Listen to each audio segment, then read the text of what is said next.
todella tärkeää, että työnantajat enemmän lähtisivät niin kuin mukaan ihan niin kuin sinne paikan päälle näihin tapahtumiin.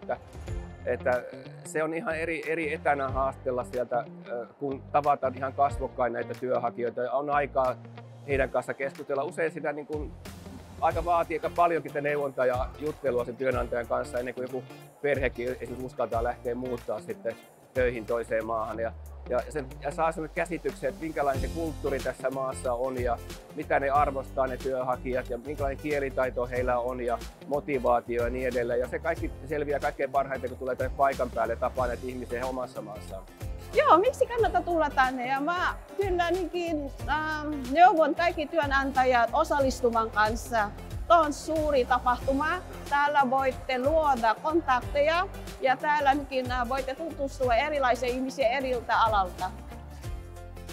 Suosittelen kaikille osallistumaan tällaisille messuille ja ehdottomasti tulkaa mukaan ja lähtekää avoimin mielin messuille ja hakemaan hienoja osaajia omille alueille.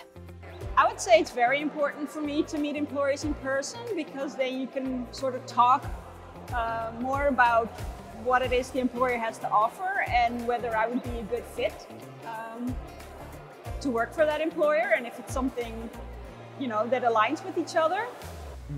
It's important to meet the people, yes, because they can give a first impression of that people from that country.